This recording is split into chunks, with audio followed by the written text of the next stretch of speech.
أعوذ بالله من الشيطان الرجيم بسم الله الرحمن الرحيم ولولا فضل الله عليكم ورحمته ما زكى منكم من أحد أبدا سبحان ربك رب العزة عما يصفون وسلام على المرسلين والحمد لله رب العالمين اللهم صل على سيدنا محمد وعلى آل سيدنا محمد وبارك وسلم اللهم صل على سيدنا محمد وعلى آل سيدنا محمد وبارك وسلم اللهم صل على سيدنا محمد وعلى آل سيدنا محمد وبارك وسلم اللہ ارشاد باری تعالی ہے، اگر اللہ تعالی کا فضل اور اس کی رحمت نہ ہو تو تم میں سے کسی کا بھی تزکیہ نہ ہو۔ اللہ تعالی کا فضل اور رحمت نہ ہو تو تم میں سے کسی کا بھی تزکیہ نہ ہو۔ پتہ یہ چلا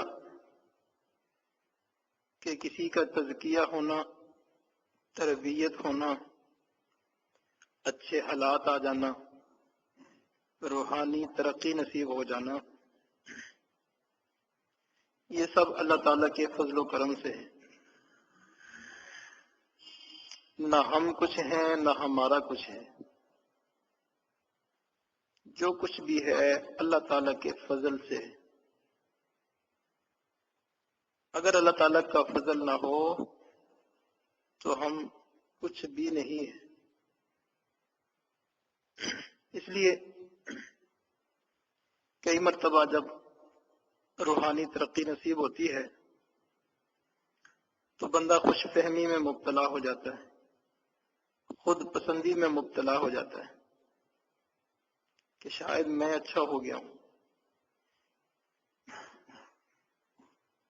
یہ شیطان کا وہ حربہ ہے کہ جس کے ذریعے سے وہ سالک کو دوبارہ نیچے گرا دیتے، جہاں سے چلا تھا دوبارہ وہیں پہلے قدم پر۔ یہ راستہ بہت نازک ہے، قدم قدم پہ احتیاط کی ضرورت ہوتی ہے، وگرنہ انسان کے قدم آگے بڑھنا مشکل ہوتا ہے۔ اس لیے ہمیشہ ہم اللہ تعالیٰ سے اللہ تعالیٰ کا فضل مانگتے رہیں، اللہ تعالیٰ کی رحمت مانگتے رہیں کہ اللہ تعالیٰ فضل کا معاملہ فرمائیں، کرم کا معاملہ فرمائیں، تاکہ ہماری اصلاح ہو جائے، تربیت ہو جائے، تزکیہ ہو جائے۔ اللہ اکبر کبیرہ۔ خواجہ فضل علی قریشی رحمہ اللہ فرمایا کرتے تھے، میں تو فضلی ہوں،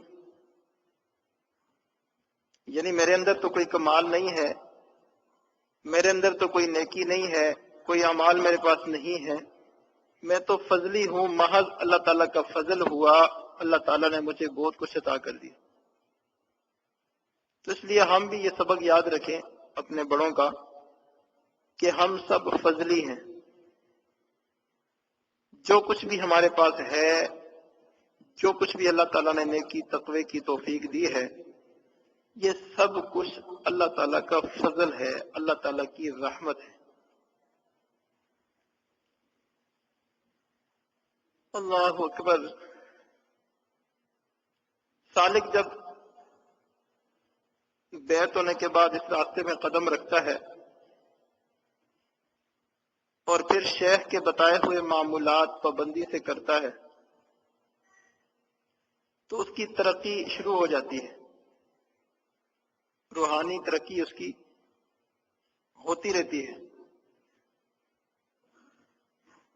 گویا وہ اس اس کی پرواز جاری ہوتی ہے، اگر وہ معمولات کرتا رہے تو۔ اب لازمی نہیں ہے کہ اس بندے کو اپنی ترقی کا خود بھی احساس ہو کہ مجھے کچھ مل رہا ہے یا نہیں مل رہا،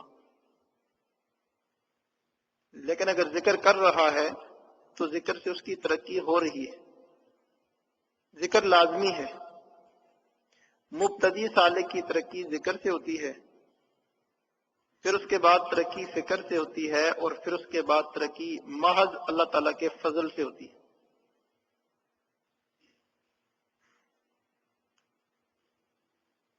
شروع میں ذکر غذا ثابت ہوتی ہے، اور دیگر اعمال قرآن مجید کی تلاوت، نماز وغیرہ، اس سے وہ غذا نہیں ملتی بندے کو، کیونکہ استعداد کم ہوتی ہے۔ جیسے چھوٹا بچہ ہو، دودھ پیتا ہے، اس کو فائدہ ہوتا ہے، اگر اس کو ہم کھانا کھلا دیں، سالن کھلا دیں تو اس کا پیٹ خراب ہو جائے گا۔ لیکن جب ترقی ہو جاتی ہے تو پھر قرآن مجید کی تلاوت سے، نماز سے بندے کو زیادہ فائدہ ہوتا ہے، اس سے زیادہ ترقی ہوتی ہے۔ لیکن یہ جو ذکر ہے، یہ ذکر شیخ کامل کا بتایا ہوا ذکر ہونا چاہیے۔ ویسے بندہ اپنی طرف سے بھی ذکر کر سکتا ہے، وہ ذکر ابرار کا ذکر ہوگا، اس ذکر سے بندے کو ثواب تو ملے گا، لیکن جو مقربین کا ذکر ہے، مقربین کا کام ہے، اللہ تعالیٰ کا قرب نصیب ہونا، یہ اس ذکر سے نہیں ہوگا۔ یہ قاعدہ کلی نہیں ہے، قاعدہ اکثری ہے۔ ورنہ یہ بھی ہو سکتا ہے کہ جو بندہ خود ذکر کرتا ہے اس سے بھی بندے کو اللہ کا قرب نصیب ہو جائے، لیکن عام طور پہ ایسا ہوتا نہیں۔ اور یہ بھی ہو سکتا ہے بندہ کوئی ذکر ہی نہ کرے، پھر بھی اللہ تعالیٰ کسی کو اپنا مقرب بنا لے، اللہ تعالیٰ کی مرضی۔ لیکن جو قاعدہ اور طریقہ ہے وہ یہی ہے کہ کسی شیخ کامل کا بتایا ہوا ذکر بندہ کرے تو پھر اسے ترقی نصیب ہوتی ہے۔ پھر چاہے احوال کا انسان کو ادراک ہو یا نہ ہو۔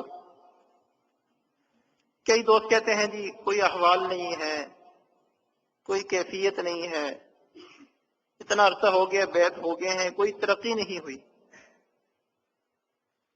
تو یاد رکھیں، ایک ہے ترقی کا ہونا، ایک ہے اس ترقی کا علم ہونا، دونوں علیحدہ علیحدہ چیزیں۔ ایک بندہ یہاں سے گاڑی میں سوار ہو، ٹرین میں سوار ہو اور سو جائے تو ٹرین تو چلتی رہتی ہے، بندہ کسی نہ کسی وقت کراچی پہنچ ہی جاتا ہے۔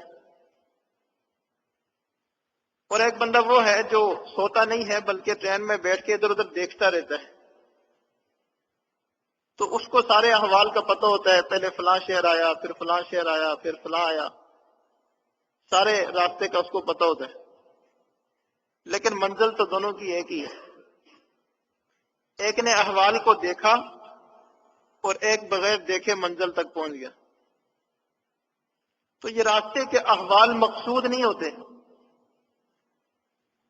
ان کا ادراک ہو یا نہ ہو، ان کا احساس ہو یا نہ ہو، یہ مقصود نہیں ہوتے۔ مقصود تو وہ منزل ہے۔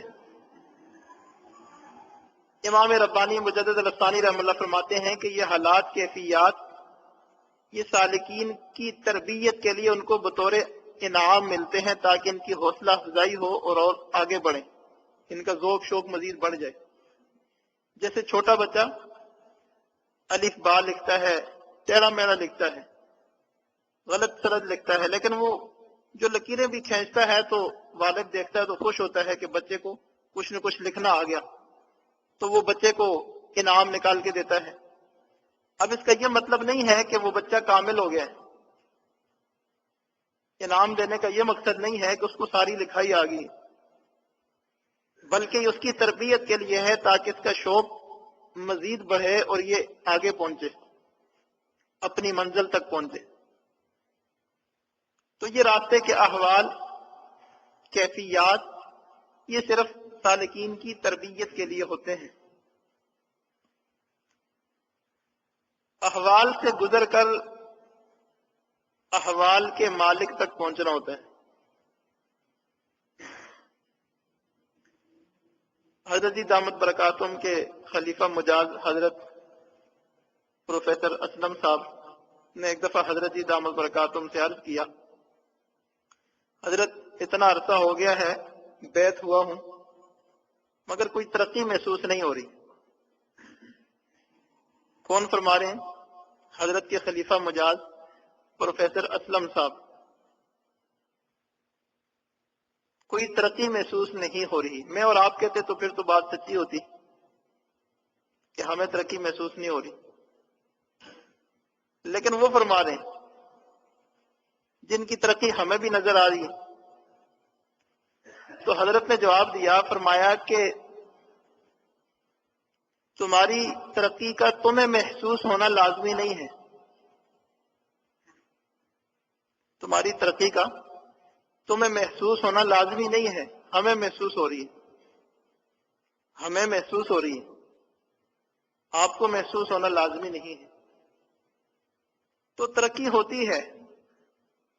شیخ کے ساتھ جڑ کے جو بندہ اعمال کرتا ہے اس کی ترقی ہوتی ہے. احوال کا ادراک ہو یا نہ ہو، کیفیات ہوں یا نہ ہوں، ترقی ہوتی ہے. یہ لازمی بات.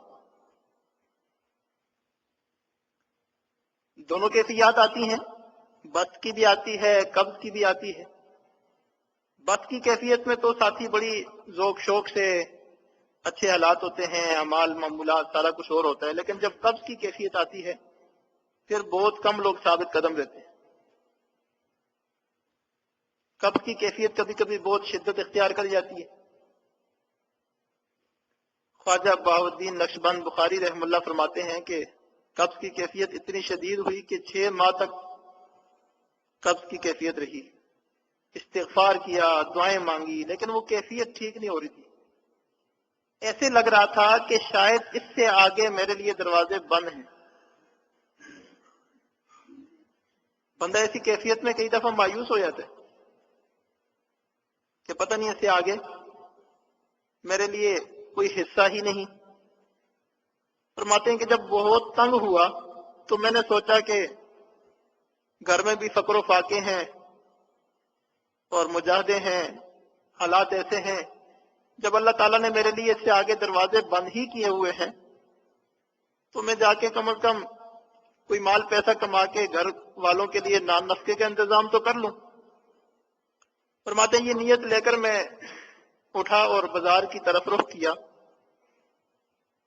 تھوڑا ہی چلا تھا کہ آگے ایک دیوار پر ایک شعر لکھا تھا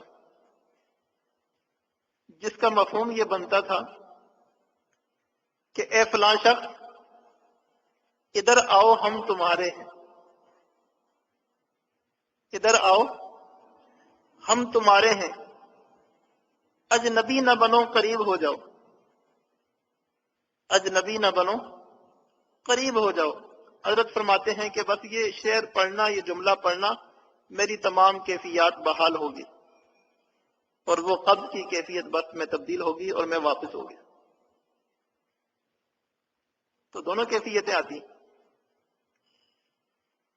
ایک صاحب نے امام ربانی مجدد الافسانی رحم اللہ کو خط لکھا. اس میں یہ بات لکھی کہ حضرت سلسلے میں تو داخل ہوں، معمولات ٹوٹے پھوٹے جو بھی ہو رہے ہیں کوئی محسوس نہیں ہوتا. بس ایسے لگتا ہے کہ نہ میری نماز، نہ میرا روزہ، نہ میرے معمولات، کچھ بھی نہیں، بس ایسے خالی ہوں. حضرت نے فرمایا کہ اگر 2 چیزوں میں انتشار نہیں ہے، جو 2 چیزوں میں خلل نہیں ہے، تو پھر فکر نہ کرو. 2 چیزیں کیا؟ ایک نبی علیہ السلام کی سنت کی اتباع، نبی علیہ السلام کی سنت کی اتباع، اور دوسرا شیخ کے ساتھ محبت کا تعلق، رابطہ. ان 2 چیزوں میں اگر کمی نہیں ہے، ان 2 چیزوں میں کوتاہی نہیں ہے، تو پھر فکر نہ کرو، انشاءاللہ منزل تک پہنچ جاؤ. اگر یہ محبت کا تعلق ہی نہیں ہے، رابطہ ہی نہیں ہے، اتباع سنت ہی نہیں ہے، تو پھر خطرے کی بات ہے، پھر واقعتاً خطرے کی بات ہے، اس سے بچنا چاہیے۔ اللہ اکبر کبیرہ۔ اور یہ کب کی کیفیت مشائخ پہ بھی آتی ہے، صرف مریدین پہ نہیں آتی بلکہ مشائخ پہ بھی آتی۔ سالک تو مشائخ بھی ہوتے ہیں، وہ بھی سالک ہیں۔ تو ایک شیخ تھے مولانا احمد علی دیوبندی رحم اللہ، انہوں نے امام ربانی مجدد الثانی رحم اللہ کو خط لکھا کہ حضرت میری تو ایسی کیفیت ہے کہ بس بالکل میں اپنے آپ کو خالی سمجھتا ہوں، میرے پاس کچھ بھی نہیں ہے، نہ میری نماز کی کیفیت درست، نہ میری ذکر اذکار کی کیفیت درست۔ قبض کی کیفیت تھی۔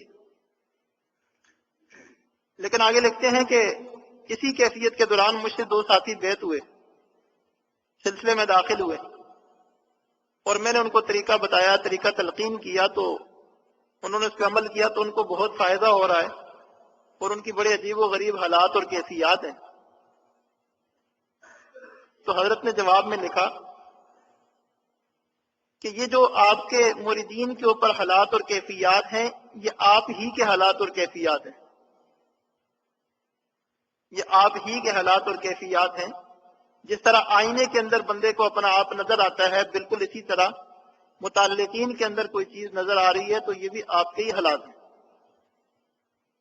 تو کئی دفعہ استعداد نہ ہونے کی وجہ سے کچھ احوال، کچھ علوم ایسے ہوتے ہیں جو متعلقین اور مریدین پر اللہ تعالیٰ کھول دیتے ہیں۔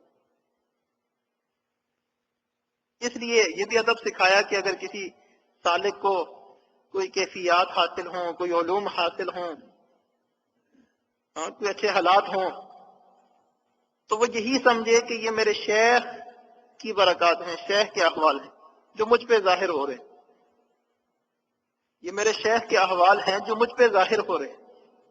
اس کے اندر میرا کوئی کمال نہیں ہے، میرا اس کے اندر کوئی دخل نہیں ہے، میری کوئی محنت نہیں، میرا کوئی مجاہدہ نہیں، یہ تو سب کچھ شیخ کے احوال ہیں، ظاہر میرے اوپر ہو رہے ہیں، یہ میرے احوال نہیں ہیں، یہ شیخ کے احوال ہیں۔ جب اس حقیقت کو جان لیں گے تو پھر کبھی بھی خود پسندی کا مرض پیدا نہیں ہوگا۔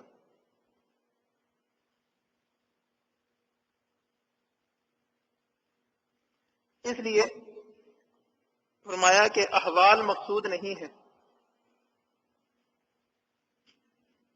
دوست کہتے ہیں جی مزہ نہیں آتا، معمولات میں مزہ نہیں آتا، تو ہمارے حضرت اس کا جواب دیا کرتے ہیں، عبد اللطف نہ بنو، عبد اللطیف بنو۔ لطف کے مزے کے بندے نہ بنو بلکہ لطیف کے بندے بنو، اللہ کے بندے بنو۔ مزے کے لیے تو ہم یہ باتیں نہیں کر رہے کہ مزہ آئے گا تو ذکر کریں گے، نہیں آئے گا تو نہیں کریں گے۔ چاہے سخت تنگی محسوس ہو رہی ہو، سخت کڑن محسوس ہو رہی ہو، ذکر میں بیٹھتے ہو پھر بھی بیٹھے، مجاہدہ کریں۔ ذکر کے اندر جتنا معمول ہے، گھنٹے کا، آدھے گھنٹے کا، وہ بیٹھیں آپ۔ پاؤں میں کانٹے چبھ رہے ہوں، گردن میں درد ہو رہا ہو، جسم میں درد ہو رہا ہو، بیٹھیں، اپنا وقت پورا کریں۔ اس مجاہدے پہ اللہ تعالی استغراق والے ذکر کی نسبت کئی گنا زیادہ اجر عطا فرماتے ہیں۔ اور اگر حالات اچھے آ جائیں، اچھی کیفیات آ جائیں، تو یہ اللہ تعالیٰ کی طرف سے انعام سمجھے، اللہ تعالیٰ کا فضل سمجھے۔ ہمارے حضرت جی دامت برکاتہم نے ایک مرتبہ حضرت مرشد عالم رحم اللہ سے عرض کیا کہ حضرت، اللہ تعالیٰ نے میرے اوپر یہ حقیقت کھول دی ہے کہ مجھے ہر بندے کی اصل صورت نظر آتی ہے، میرے سامنے جو بھی آتا ہے مجھے اس کی اصل صورت نظر آتی ہے۔ اصل صورت سمجھتے ہیں نا؟ جس بندے کے اندر جس طرح کی صفات ہوں، عالم مثال میں اس کی وہی اصل صورت ہوتی ہے۔ حرص ہو تو اصل صورت کتے کی، شہوات کا غلبہ ہو تو اصل صورت ایسی چیزوں کی۔ تو جس کی صفات بندے کے اندر غالب ہوں جس طرح کے گناہ وہ کرتا ہو وہی اس کی اصل صورت عالم مثال میں ہوتی ہے. جیسے احمد علی لاہوری رحمہ اللہ نے بھی فرمایا تھا کہ پتہ نہیں انسان کہاں رہتے ہیں، یہ تو سب ہمیں کتے بلے نظر آتے ہیں، پتہ نہیں انسان کہاں رہتے ہیں. تو حضرت نے فرمایا کہ مجھے اصل صورت نظر آتی ہے. تو مرشد عالم رحمہ اللہ نے فرمایا کہ بھائی یہ اللہ تعالیٰ کی طرف سے آپ کو تحفہ ہے، قبول کر لو. اللہ تعالیٰ کا دیا ہوا انعام ہے، تحفہ ہے، اس کو قبول کر لو، لے لو. تو اللہ تعالیٰ کی طرف سے اگر انعامات ملیں تو ان کو اللہ ہی کی طرف سے سمجھیں، اس میں اپنا کمال نہ سمجھیں. بہرحال یہ حالات ہوں یا نہ ہوں، ترقی ہوتی رہے گی، یہ سفر طے ہوتا رہے گا. کبھی اللہ تعالیٰ جمالی تجلی سے تربیت فرماتے ہیں، کبھی جلالی تجلی سے تربیت فرماتے ہیں. جمال کی تجلی بھی پڑتی ہے اور جلال کی تجلی بھی پڑتی ہے. امام ربانی مجدد الثانی رحمہ اللہ ایک عرصہ تک تو اس رائے سلوک میں محنت کرتے رہے، پھر اس کے بعد انہیں جیل کے اندر بند کر دیا گیا، قید خانے میں ڈال دیا گیا. اب وہاں مشقتیں تھی، تکلیفیں تھی. تو اس وقت جو انہوں نے مکتوبات لکھے اس میں یہ جملہ کئی جگہوں پہ لکھا ہے. فرماتے ہیں کہ کارکنان قضاء و قدر، کارکنان قضاء و قدر پہلے جمالی تربیت کے ذریعے یہ مسافت طے کروا رہے تھے اور اب جلالی تربیت کے ذریعے مسافت طے کروا رہے ہیں. اور میرے لیے جمالی تربیت اور جلالی تربیت دونوں برابر ہیں. اللہ تعالیٰ کی جلالی تجلی ہو یا جمالی تجلی ہو، ہم تو اللہ کے بندے ہیں، ہر حال میں راضی، مقام رضا. لطف سجن دم بدم قہر سجن گا بگا، لطف سجن دم بدم قہر سجن گا بگا، این بھی سجن واہ واہ، این بھی سجن واہ واہ. لطف سجن ہمیشہ ہوتا ہے اور قہر سجن کبھی کبھی ہوتا ہے. یہ بھی ٹھیک ہے، وہ بھی ٹھیک ہے، اللہ تعالیٰ جس حال میں رکھے.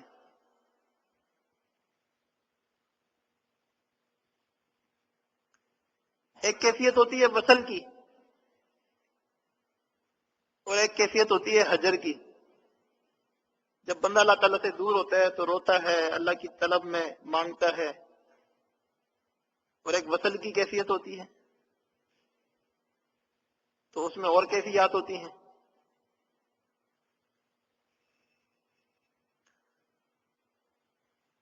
تو ایک بزرگ سے کسی نے پوچھا، حضرت وصل کی کیفیت اچھی ہے یا حجر کی کیفیت اچھی ہے؟ اس کا مزہ اپنا ہے، اس کا مزہ اپنا ہے. تو پوچھا کہ وصل اچھا ہے یا حجر اچھا ہے؟ تو وہ بزرگ پہلے سوچنے لگے، پھر فرمانے لگے، نہ تو وصل ہے اچھا نہ حجر ہے اچھا، یار جس حال میں رکھے وہی حال ہے اچھا. اللہ تعالیٰ جس حال میں رکھیں وہی حال اچھا ہے.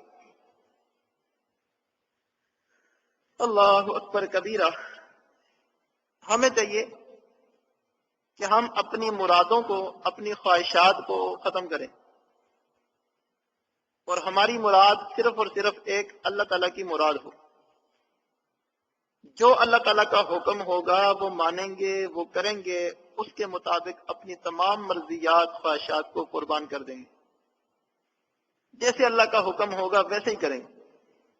اپنی مرضیات کو، خواہشات کو، نفسانیات کو اللہ کی مرضی میں فنا کر دینا، اللہ کی مرضی میں گم کر دینا، اپنی مرادوں کو اللہ کی مرادوں پر ذبح کر دینا، قربان کر دینا.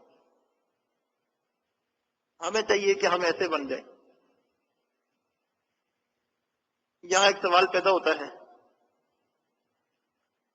کہ کئی مرتبہ مرادیں تو مشائخ کی بھی ہوتی ہیں، اولیاء کی بھی ہوتی ہیں، بلکہ انبیاء کی بھی ہوتی ہیں. نبی علیہ الصلوۃ والسلام کو ٹھنڈا پانی اور میٹھا پسند تھا، حلوہ میٹھا پسند تھا. اور قرآن مجید میں آتا ہے کہ انی حریص علیکم بالمؤمنین رؤوف الرحیم. مومنین پر نبی علیہ الصلوۃ والسلام حریص تھے کہ یہ ایمان لے آئیں اور یہ اللہ کے قریب ہو جائیں، ان کو اپنا قریب بنانے کے لیے، اپنے قریب کرنے کے لیے حریص تھے، حرص بھی تھی۔ تو پھر اس کا کیا مطلب؟ مرادیں تو ان کی بھی تھی۔ کئی مشائخ اولیاء کے اندر بھی بعض مرتبہ ایسی مرادیں اور ایسی چاہتیں ہوتی ہیں کہ وہ چاہتے ہیں یہ کام ہو جائے، وہ کام ہو جائے۔ جب اللہ کی مرضی ہی کرنی ہے تو اللہ جیسے کرنا چاہیں گے کر دیں گے۔ تو اس کا کیا جواب ہے؟ اس کا جواب یہ ہے کہ مرادیں دو طرح کی، خواہشات دو طرح کی، کچھ ہیں نفسانی اور کچھ ہیں طبعی۔ کچھ ہیں نفسانی اور کچھ ہیں طبعی۔ جو خواہشات نفسانی ہیں وہ تو فنا کے منافی ہیں، فنا فی اللہ کے منافی ہیں، اس کے مخالف ہیں۔ اور جو خواہشات ہیں طبعی وہ فنا فی اللہ کے منافی نہیں ہیں۔ جیسے سردیوں میں ہر بندے کی طبیعت چاہتی ہے کہ گرم جگہ ملے، گرم بستر ملے، گرم کمرہ ملے، اور گرمیوں میں ہر بندے کی چاہت ہوتی ہے، طبیعت ہوتی ہے کہ ٹھنڈا کمرہ ملے، ٹھنڈی جگہ ملے، ٹھنڈا پانی ملے۔ تو یہ تو طبی چاہت ہے۔ تو جو طبی خواہشات ہوتی ہیں، طبی مرادیں ہوتی ہیں، وہ فنا فی اللہ کے منافی نہیں ہوتی۔ تو بہرحال ہم اس راستے میں داخل ہوئے، آئے، قدم رکھا، تو ہم اپنے مشائخ کے بتائے ہوئے طریقے کو اپنے اوپر لازم سمجھیں، محنت کرتے رہیں۔ کسی نہ کسی دن اللہ تعالی ہمیں بھی منزل تک پہنچا دیں گے۔ منزل نہ صحیح تو طلب منزل ہی سی۔ منزل کی طلب تو ہے، کوشش تو ہے۔ اللہ تعالیٰ قیامت کے دن انہی لوگوں میں ہمیں اٹھائیں گے جو منزل تک پہنچے ہوئے ہوں گے، کیونکہ کوشش تو ہم بھی کر رہے ہیں۔ اگر کوشش کرتے کرتے موت آ گئی تو اللہ تعالیٰ ہمیں بھی ان لوگوں میں شامل فرمائیں گے۔ اگر ہماری نیت ہی نہ ہوئی، ہم نے کوشش ہی چھوڑ دی، تو پھر ہمیں یہ مقصود اور یہ نعمت نہیں ملے گی۔ اپنے اوقات کو ہم ضائع نہ کریں، اپنے اوقات کو گپ شپ اور اجتماعات، اختلاط مع الانام کے بجائے ہم خاموشی میں گزاریں، خاموشی میں گزاریں، اپنے اوقات کو خاموشی میں گزاریں، خاموشی سیکھیں، خاموش رہنا سیکھیں۔ ہمارے جو سلسلے کے ترتیب میں اجتماعات ہیں، مجالس ہیں، یہ اس لیے ہیں تاکہ دل کی جمعیت حاصل ہو، دل کی یکسوئی حاصل ہو، دل کا انتشار ختم ہو۔ جس اجتماع میں جا کر دل کی جمعیت حاصل ہوتی ہو، دل کا انتشار کم ہوتا ہو، یکسوئی حاصل ہوتی ہو، وہ تو ہے مفید، اس میں تو جانا چاہیے۔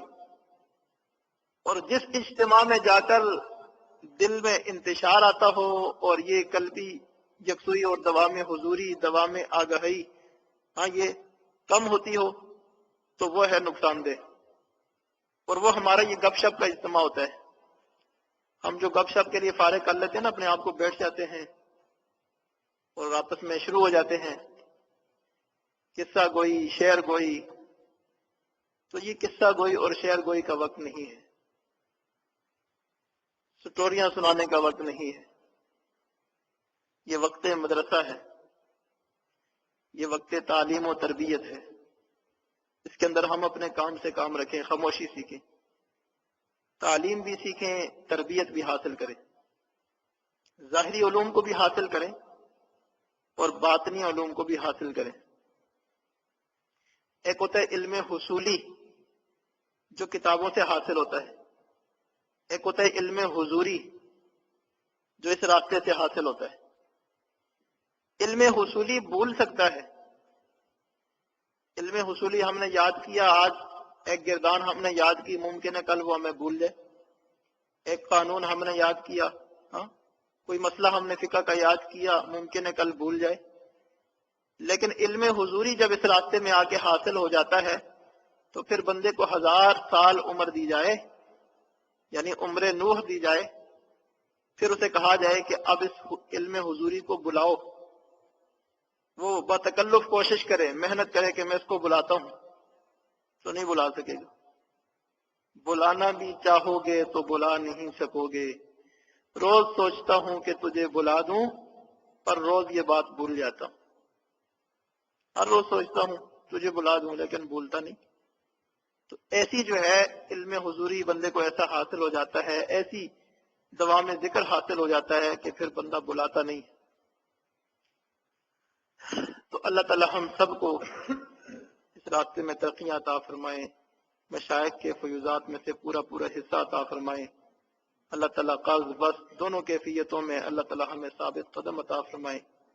اللہ تعالیٰ ہماری غیبی مدد نصرت شامل حال فرمائے۔ ہم سب کو اللہ تعالیٰ نور نسبت سے منور کر دیں، سینوں کو روشن کر دیں۔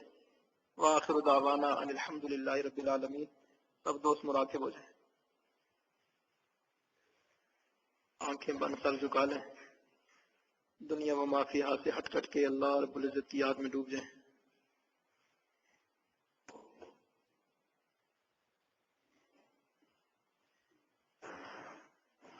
اللہ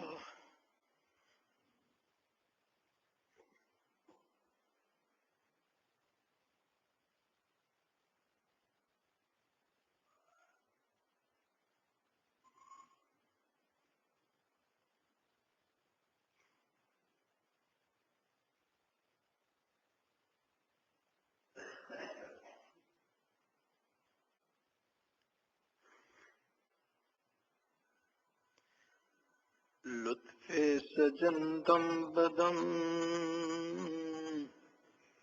قہر سجن گا بگا، لطف سجن دم بدم، قہر سجن گا بگا،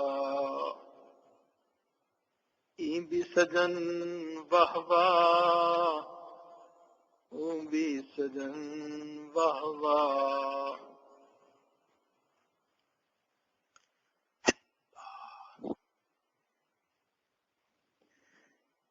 تیرا غم بھی مجھ کو عزیز ہے، تیرا غم بھی مجھ کو عزیز ہے، کیونکہ یہ تیری دی ہوئی چیز ہے۔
سجن دم بدم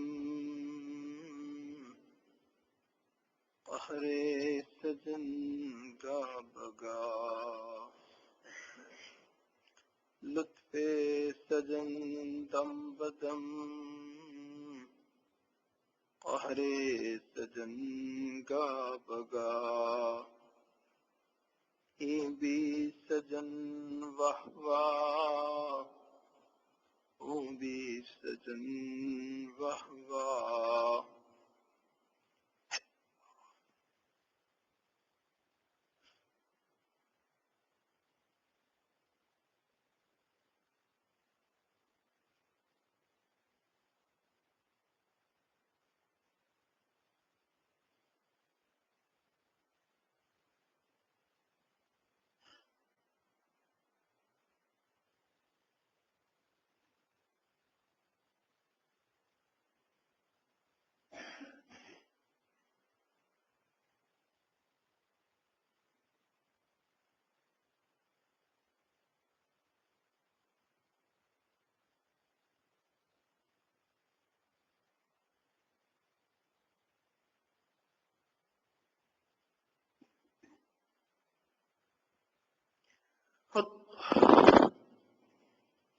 لا الہ الا اللہ محمد رسول اللہ.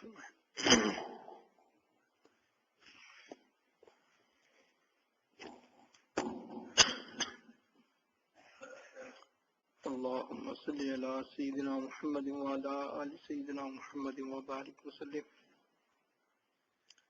ربنا ظلمنا أنفسنا وإن لم تغفر لنا وترحمنا لنكونن من الخاسرين.